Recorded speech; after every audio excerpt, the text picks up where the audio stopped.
Indie games have shown that they more than belong in the gaming space, and before I picked up the Steam Deck, I'm gonna be honest, they weren't even on my radar. Back in the day, I played Ori on Game Pass and always saw screenshots of Stardew Valley and Hollow Knight, but I never gave them a shot. And then I got a Steam Deck, and let me tell you, indie games, they've completely changed the way that I game.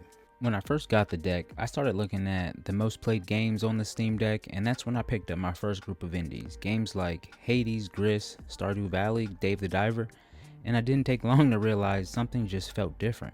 The worlds feel more intentional, the ideas are creative in ways you don't always see in bigger games, and the gameplay loops are just addictive, and the prices make it really easy to just take chances on them. If something looks interesting, I'll grab it, even if I don't even know when I'm gonna play it yet. Most of these games are small downloads, they run great on the deck, and they don't feel like this huge time commitment hanging over you. And this is the part I really didn't expect. I'm playing a lot of different games right now. I have a couple AAA games going, but there are always a few indies in rotation as well. And when I finish one, I just add another. And what's funny is the games I originally opened to kill like 20 or 30 minutes are those games I end up booting back up for those longer sessions too. That quick, I've got a few minutes game turns into the ones that I actually want to play. So all that to say, here's a list of indies. Games I finished, games I'm playing right now, games I want to play. Look, indies are crazy and you can't have enough of them. So check it out. Firewatch.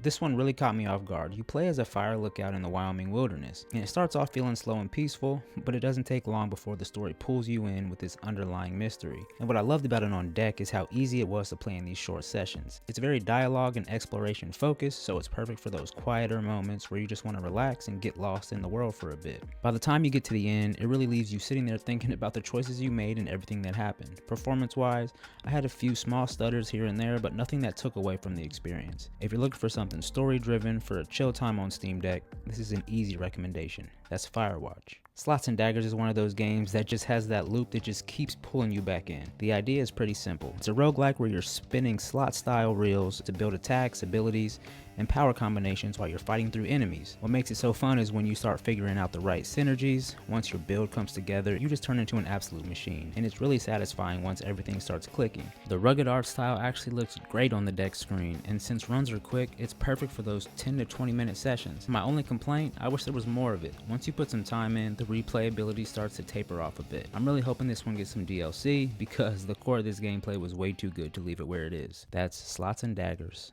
Dispatch is one that I've mentioned before, but seriously, I can't recommend it enough, because if I was still playing on console only, I don't think I would have given this game a shot, even though it's right up my alley with this Invincible style art style. The premise is that you're managing a team of heroes from a dispatch center, sending them out to handle different emergencies and situations across the city. At first it seems pretty simple, but once the system starts layering in and you get into the rhythm of prioritizing calls and managing your team, the gameplay loop is way more engaging than you'd expect. And again, this is exactly the type of game the Steam Deck got me into, something I probably would have never touched otherwise, but ended up loving. That's Dispatch. Bomb Rush Cyberfunk was actually the first indie that I really fell in love with on the deck. Once I started playing this, I could not put it down.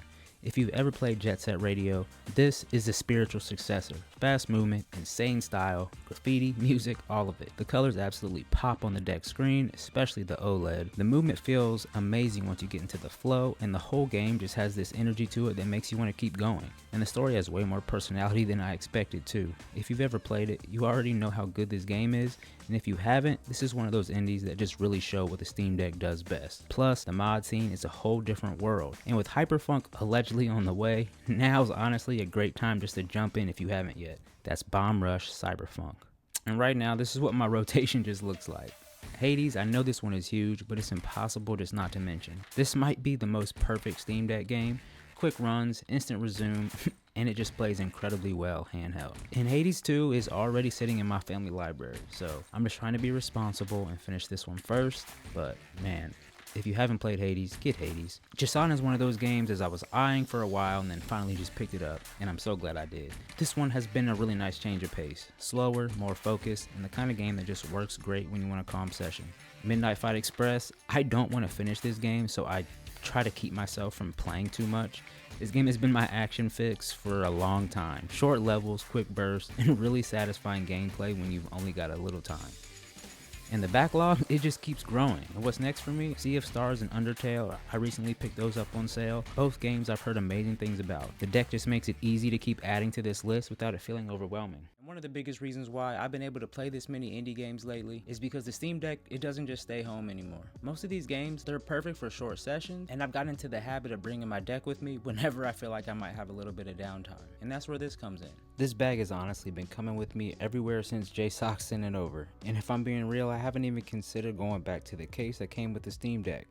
Like most of their products, the quality just feels top tier. Their material feels solid, the zippers are smooth, and I actually like how it looks when I'm wearing it. And what I like most is that it holds just enough. I've used it to carry a couple handhelds before, but where it really shines for me is as a little portable Steam machine setup. I can fit the deck, a controller, a small dock, and a charger, basically everything I need to turn any TV or a monitor into a quick Steam machine. There are two main compartments, a padded slot with a strap to keep your console secure, a hidden back pocket, mesh areas for cables and accessories, and even card slots if you're using it for Switch games. So whether you're just bringing the deck for a quick session or you want a full portable setup, it gives you enough space without turning it into a backpack. For the way I've been gaming lately, this is just a perfect little setup. If you want to check it out, I've got a link in the description, and JSAUX actually gave me a 15% off code that you can use as well. Another thing the deck has me doing a lot more is trying demos, and one demo I recently tried is Pizza Kid, and this one surprised me. It's fast, chaotic, and built around quick movement and tight platforming while you're delivering pizzas under pressure. It's the exact kind of game that works great on deck. It's one of those side-scrolling beat-em-ups like Marvel Cosmic Invasions or Streets of Rage 4.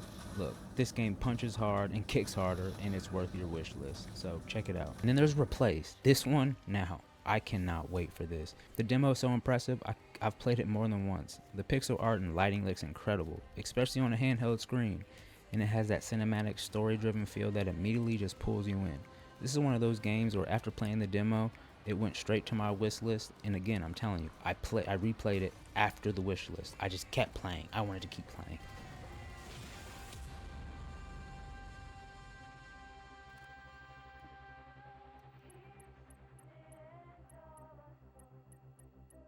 One I've actually been able to try is Mina the Hollower. PlayStation released a demo and I've been streaming it to my deck using Chiaki. This is the type of game that feels perfect handheld. Classic top-down action, really tight controls, and that retro style that Yacht Club always nails. If you played Shovel Knight, you know exactly what I mean. It's been really cool to be able to play a PlayStation demo right here on the deck, and this one's definitely staying on my radar when it fully releases. Esoteric Ebb is another one I'm really watching. It pulls a lot of inspiration from D&D and Disco Elysium. Heavy dialogue, choices, and world building, the kind of slower, thoughtful experience that feels perfect in handheld sessions when you want to take your time and really get immersed.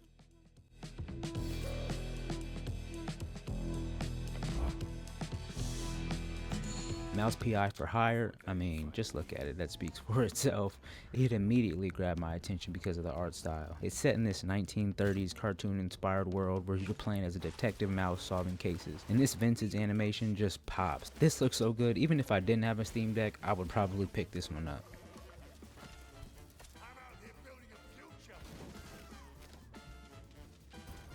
So that's all for this video. I hope you found at least one game that you added to your wish list or added to your cart. Now, I gotta go edit this video so I can get back to playing these indies, but I'll see you on the next video. Thanks for watching. Later.